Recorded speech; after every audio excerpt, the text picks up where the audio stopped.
On this segment, which is our health segment, we'll be commemorating World Sickle Cell Day, which was yesterday. It is a day set aside to raise awareness about sickle cell disease and its impact on individuals, families, and communities worldwide.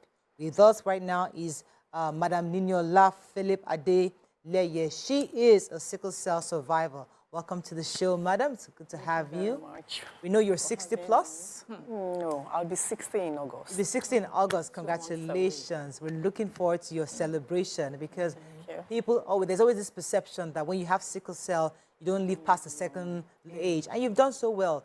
Tell us about your sickle cell journey and where you are today. Thank you for having me. Yes. For every other person that has sickle cell, it's been a tough story.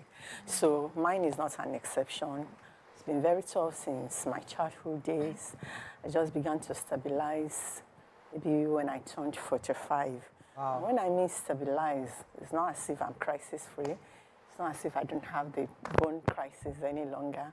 But now I know, how to prevent the onset. And when it comes, I know what to do before I have to go to the hospital. So that has helped me really much. Like I said, sickle cell is a terrible disease for anyone to pass through. So many sorry tales to talk about.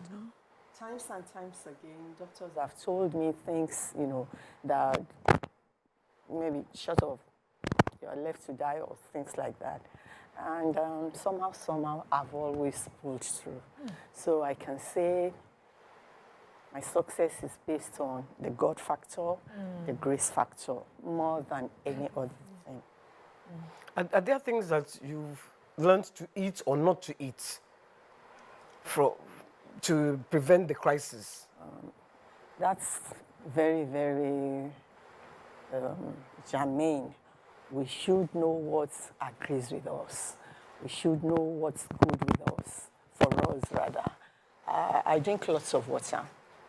The water therapy has been a wonder to me, It's done a real lot for me. It's done me so good. And I recommend it for others.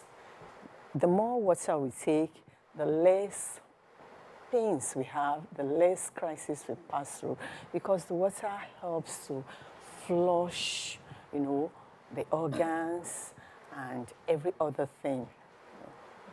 There is no accumulation of a yellow matter called bilirubin when we drink lots of water. So the eyes are clearer and system is, healthier, and we are able to do a lot more. In fact, it takes me off antibiotics more. Water. Yes, Water is natural.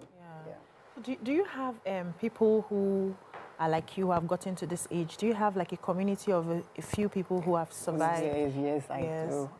Yes. We have quite a lot of us that are in the bracket of 60. Some are maybe 59, 58, 57. And we even I've recently met 2 people. They are not in Nigeria. One is a Nigerian, the other is an American. 67, 69.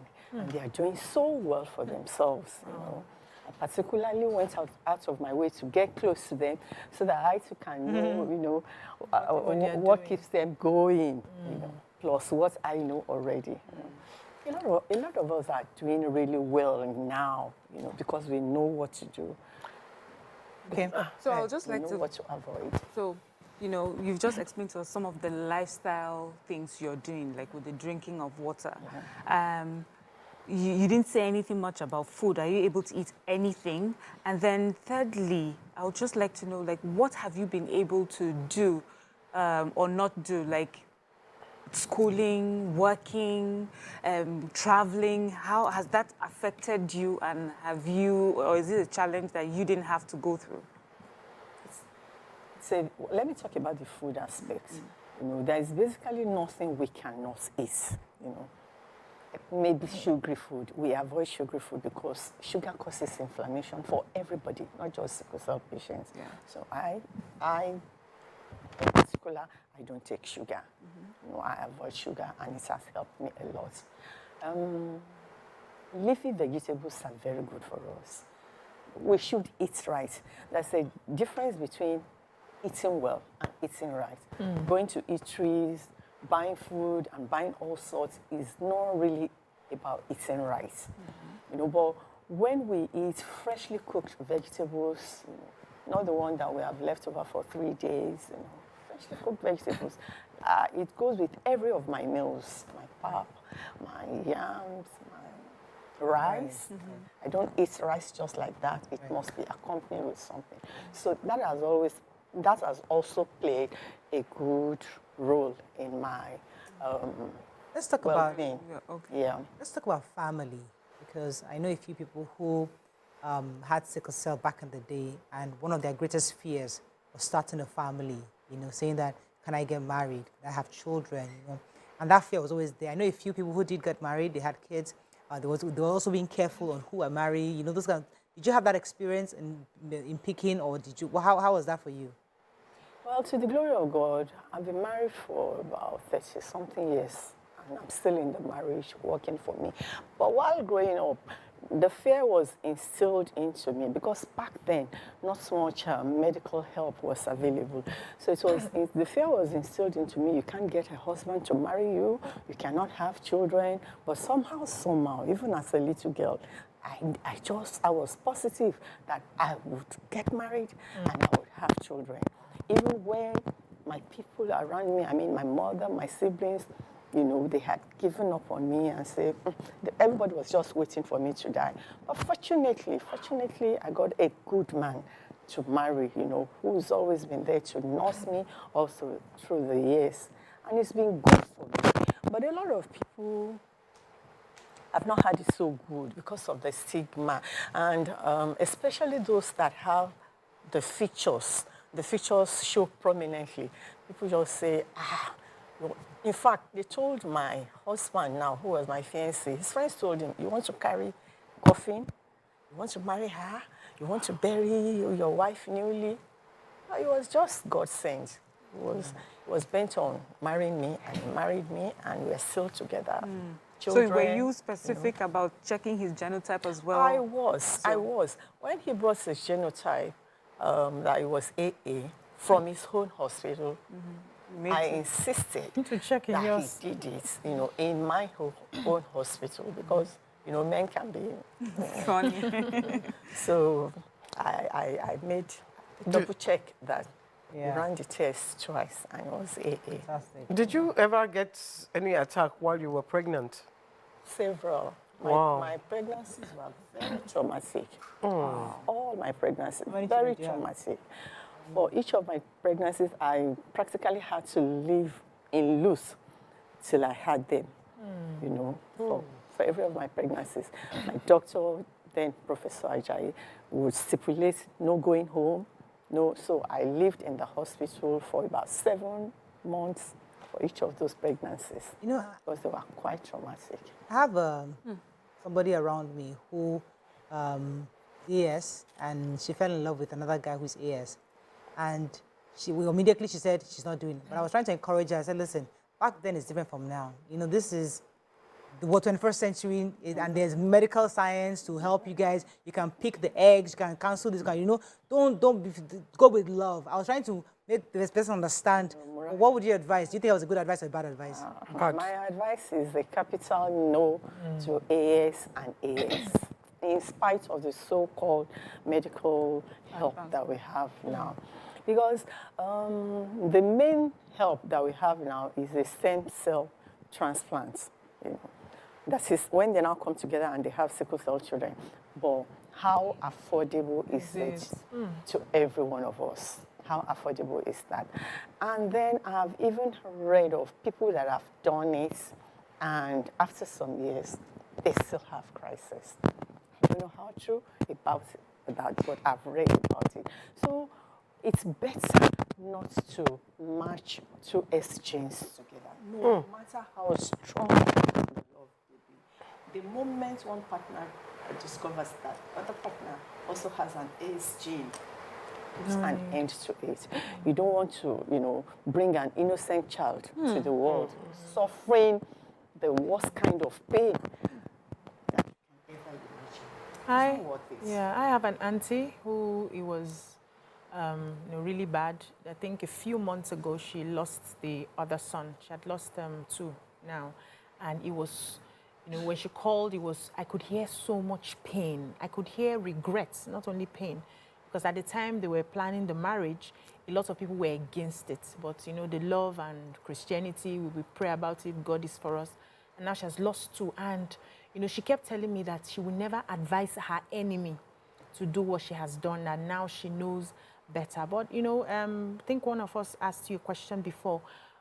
Did it affect your career in any way? What sort of jobs are you allowed to do or not to do? It did. It affected my education. Okay.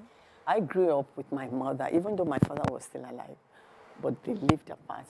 I grew up with my mother who was not educated. So my growing up was very bad, like I said. And I was very intelligent.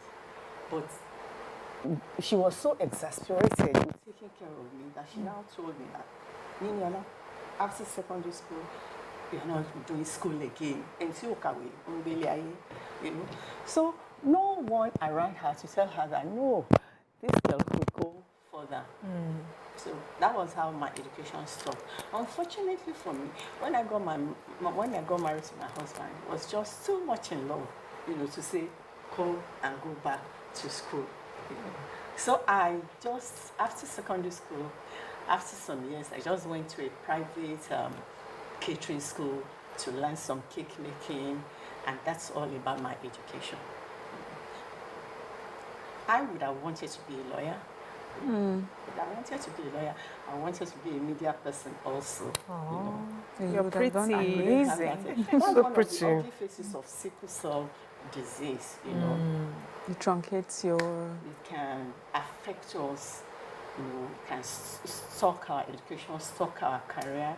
In fact, when I was working, I went for a job interview at the then Nigerian sugar company, Bachita, and when they discovered that my genotype was SS, they wanted to stop me from taking the job. So that was... There was discrimination, yeah. And I was very upset with them.